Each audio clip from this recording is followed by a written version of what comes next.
ಕಮಲಾಪುರ ಎನ್ನುವ ಒಂದು ಹಳ್ಳಿ ಇತ್ತು. ಆ ಹಳ್ಳಿಯಲ್ಲಿ ರಾಮು ಎನ್ನುವವನು ಒಂದು ಟೀ ಸ್ಟಾಲನ್ನಿಟ್ಟು ತನ್ನ ಜೀವನವನ್ನು ನಡೆಸ್ತಾ ಇದ್ದ. ಪ್ರತಿನಿತ್ಯ ಬಹಳಷ್ಟು ಜನರು ರಾಮು ಟೀ ಸ್ಟಾಲ್ಗೆ ಬೆಳಿಗ್ಗೆ ಮತ್ತು ಸಂಜೆ ಟೀ ಕುಡಿಯುವುದಕ್ಕೆ ಬರ್ತಿದ್ರು ಮತ್ತು ಬಹಳ ಹೊತ್ತು ಮಾತಾಡ್ತಾ ನಿಲ್ತಿದ್ರು. ಅದೇ ಆ ಕೊನೆ ಮೂರನೇ ಮನೆ ಹುಡುಗ ಮೀಕು ಅಲ್ವಾ? ಹೌದು. ಅಯ್ಯೋ, ನಿನ್ನೆ ಅವನು ಟೊಮೆಟೊ ತಗೊಳ್ಳುವಾಗ ಪೂರ್ತಿ ಹಣ್ಣಾಗಿದ್ದನ್ನೇ ತೆಗೆದುಕೊಳ್ತಿದ್ದ. ಹೌದಾ? ನಾನೇ ಚೆನ್ನಾಗಿರೋದನ್ನ ಆರಿಸೋದು ಹೇಗೆ ಅಂತ ಹೇಳ್ಕೊಟ್ಟೆ. ಓಹೋ. ಅದೇ ಸಮಯದಲ್ಲಿ ರಾಮು ಲೆಕ್ಕದ ಪಟ್ಟಿ ನೋಡಿ, ಅರೇ ಶಂಕರಣ್ಣ, ನಿಮ್ ಲೆಕ್ಕ 1,000 ರೂಪಾಯಿ ಆಗಿದೆ. ದುಡ್ಡನ್ನು ಯಾವಾಗ ಕೊಡ್ತೀರಾ? ಓಯ್ ರಾಮು ಕಾಕ, ಕೊಡ್ತೀನಿ, ಒಟ್ಟಿಗೆ ಕೊಡ್ತೀನಿ.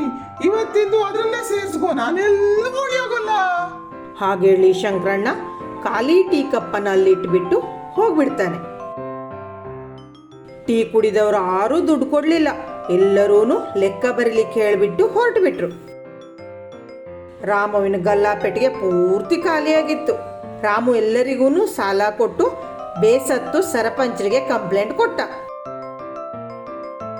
ಇಲ್ಲಿ ನೋಡಿ, ಕೆಲ್ಸವೇನು ಇಲ್ಲ ಅಂತ ಒಂದು ಟೀ ಅಂಗಡಿ ಓಪನ್ ಮಾಡಿದೆ.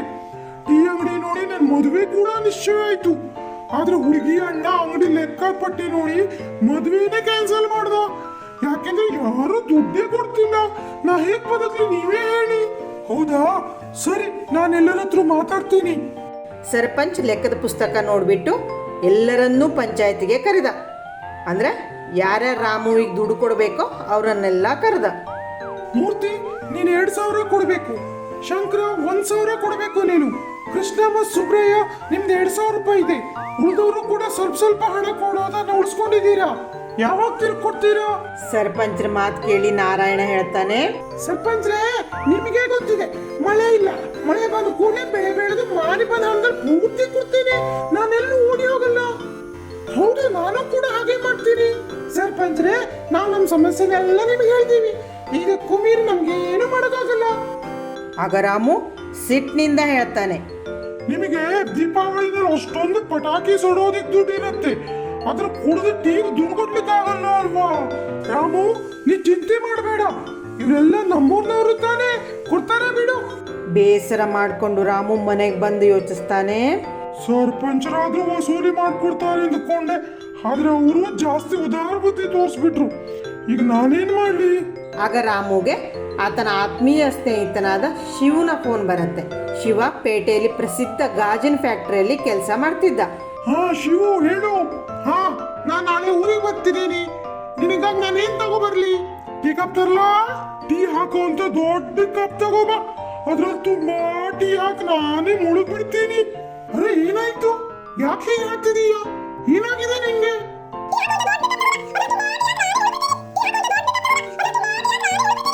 ಮಾರನೇ ದಿನ ಶಿವು ರಾಮುನ್ ಭೇಟಿ ಮಾಡೋದಕ್ಕೆ ಬರ್ತಾನೆ. ರಾಮುನ್ ನೋಡಿ, ರಾಮು ಬಾ, ನಾನು ನಿಂಗಾಗಿ ಏನೋ ತಂದಿದ್ದೀನಿ. ಇಬ್ರು ಕೂಡ ಮನೆ ಹೊರಗೆ ಬರ್ತಾರೆ. ಅಲ್ಲಿ ದೊಡ್ಡದಾದ ಟೀ ಕಪ್ ಇರೋದನ್ನ ರಾಮು ನೋಡ್ದ. ಇದೇನಿದೆ, ಇಷ್ಟು ದೊಡ್ಡ ಕಪ್ ತಂದಿದ್ದೀಯಲ್ಲ? ನಾನು ಸಾಯಿಸ್ಬೇಕು ಅನ್ಕೊಂಡಿದ್ದೀಯ ನೀನು? ನೋಡು, ನಿನ್ ಸಾಲನೆಲ್ಲ ವಸೂಲಿ ಮಾಡ್ಲಿಕ್ಕೆ ನಾನೊಂದು ಅದ್ಭುತವಾದ ಉಪಾಯ ಮಾಡಿದ್ದೀನಿ. ಶಿವು ರಾಮುಗೆ ಉಪಾಯ ಹೇಳ್ತಾನೆ. ಅದನ್ನ ಕೇಳಿ ರಾಮುಗೆ ಖುಷಿಯಾಗತ್ತೆ. ಓ, ಈಗ ತಿಳ್ಕೊ. ಹೀಗ್ ಮಾಡಿದ್ರೆ ನನ್ನೆಲ್ಲ ಸಾಲ ವಸೂಲಿ ಆಗತ್ತೆ. ಸಾಲ ತಗೊಂಡವರೆಲ್ಲ ರಾಮುವಿನ ಅಂಗಡಿ ಹತ್ರ ಬರ್ತಾರೆ. ಅವರಲ್ಲಿ ನೋಡ್ತಾರೆ, ಅಂಗಡಿ ಪಕ್ಕ ಒಂದು ದೊಡ್ಡ ಕಪ್ನಲ್ಲಿ ತುಂಬಾ ಟೀ ಇತ್ತು. ಆ ಕಪ್ಗೆ ಒಂದು ಉದ್ದನಾದ ಏಣಿ ಇಟ್ಟಿದ್ರು. ಬಂದ ಜನರನ್ನೆಲ್ಲ ನೋಡಿ ಶಿವ, ಈ ದೊಡ್ಡ ಕಪ್ನ ತುಂಬಿದ್ದೀನ ಯಾರು ಪೂರ್ತಿ ಕುಡಿತಾರೋ ಅವ್ರ ಸಾಲ ಮನ್ನಾ ಮಾಡ್ಲಾಗತ್ತೆ. ಅರೆ, ಮೊತ್ತ ನಾನು ಖಾಲಿ ಮಾಡ್ತೀನಿ. ನಾನು ಕೂಡ. ತಡೀರಿ, ಇಷ್ಟು ಗಡಿಬಿಡಿ ಯಾಕೆ? ನೀವೆಲ್ಲ ಸೇರ್ಕೊಂಡು ಕಾರ್ಯ ಮಾಡಬಹುದು. ಆದ್ರೆ ಒಂದು ಷರತ್ತಿದೆ. ಷರತ್ತು? ಈ ಷರತ್ತು, ಒಂದ್ ವೇಳೆ ನೀವು ಟೀನ ಕುಡಿದು ಖಾಲಿ ಮಾಡಿಲ್ಲ ಅಂದ್ರೆ ನೀವು ರಾಮುನಿಗೆ ಕೊಡ್ಬೇಕಾದ ಹಣದ ದುಪ್ಪಟ್ಟು ಹಣ ಕೊಡ್ಬೇಕಾಗತ್ತೆ. ಗೊತ್ತಾಯ್ತಾ? ಅಷ್ಟೇ ತಾನೇ? ನನಗೂ ಒಪ್ಪಿಗೆ. ನನಗೂ ಕೂಡ. ಅವರೆಲ್ಲರಿಗೂ ಉದ್ದನೆ ಸ್ಟ್ರಾ ಕೊಟ್ರು. ಮತ್ತು ಸಾಲ ತಗೊಂಡವರೆಲ್ಲ ಏಣಿ ಮೂಲಕ ಟೀ ಕಪ್ನ ಹತ್ತುತ್ತಾರೆ. ಮತ್ತು ಬಿಸಿ ಟೀನಲ್ಲಿ ಸ್ಟ್ರಾ ಹಾಕಿ ಹೀರ್ಲಿಕ್ಕೆ ಸ್ಟಾರ್ಟ್ ಮಾಡ್ತಾರೆ. ಮೊದಲಿಗೆ ಅವರಿಗೆಲ್ಲ ಮಜಾ ಬಂತು. ಆಮೇಲೆ ಎಲ್ಲರಿಗೂ ತ್ರಾಸಾಗ್ಲಿ ಸ್ಟಾರ್ಟ್ ಆಯಿತು. ಚಹಾ ಖಾಲಿನೇ ಆಗ್ತಿರ್ಲಿಲ್ಲ. ಮತ್ತು ಅವರಿಗೆ ಟೀ ಕುಡಿಯೋ ಲಿಮಿಟ್ ಕೂಡ ಮುಗಿತಾ ಬಂತು. ಹೊಟ್ಟೆ ತುಂಬ ಟೀ ಕುಡಿದಿದ್ದಕ್ಕೆ ಆಸಿಡಿಟಿ ಸ್ಟಾರ್ಟ್ ಆಯಿತು. ಇಳಿದು ಬಂದರು. ಅಯ್ಯೋ ಈ ಟೀ ಖಾಲಿನೇ ಆಗ್ತಾ ಇಲ್ವಲ್ಲ, ನನಗಂತೂ ಹೊಟ್ಟೆಲೆಲ್ಲ ಗುಡುಗುಡು ಅಂತ ಇದೆ, ವಾಂತಿ ಬರೋ ಹಾಗಾಗ್ತಾ ಇದೆ ನನಗೆ. ರಾಮು ನನ್ನನ್ನು ಕ್ಷಮಿಸ್ಬಿಡು, ನನ್ನನ್ನು ಕ್ಷಮಿಸು, ದಯವಿಟ್ಟು ಕ್ಷಮಿಸು. ಮತ್ತೆ ತಲೆ ತೆಗೆಸ್ಕೊಂಡ್ಬಿಟ್ಟು ಶಿವು ಮತ್ತೆ ರಾಮನ ಮುಂದೆ ನಿಂತ್ಕೊಂಡ್ರು. ಕಪ್ನಲ್ಲಿ ಟೀ ಮಾತ್ರ ಹಾಗೇ ಇತ್ತು. ನೋಡಿದ್ರ, ನೀವೆಲ್ಲ ಒಗ್ಗಟ್ಟಾಗಿ ಒಂದೇ ಸಾರಿ ಕುಡಿದ್ರು ಟೀ ಖಾಲಿ ಆಗಿಲ್ಲ. ಅದೇ ಎಲ್ಲಾ ಸಾಲನು ಒಂದೇ ಸಾರಿ ತೀರಿಸ್ತೀನಿ ಅಂತ ಹೇಳ್ತೀರಾ? ಈ ಟೀ ತರ ಎಲ್ಲಾ ಸಾಲನು ಒಂದೇ ಸಾರಿ ತೀರ್ಸೋಕಾಗಲ್ಲ. ಹಾಗೆ ನನಗೂ ಜೀವನ ನಡೆಸೋಕೆ ಸ್ವಲ್ಪ ಸ್ವಲ್ಪ ದುಡ್ಡು ಬೇಕು. ಒಂದೇ ಸಾರಿ ನನಗೆ ಬಹಳ ದುಡ್ಡು ಬಂದ್ರೆ ನಾನೇನ್ ಮಾಡ್ಲಿ? ನನಗೆ ನಿಮ್ ದುಪ್ಪಟ್ಟು ಹಣ ಬೇಡ.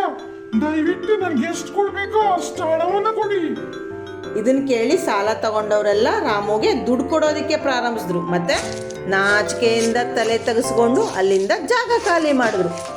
ಈ ರೀತಿಯಾಗಿ ಶಿವನ ಉಪಾಯದಿಂದ ರಾಮುವಿನ ಸಾಲ ಎಲ್ಲ ವಸೂಲಿ ಆಗ್ಬಿಡತ್ತೆ.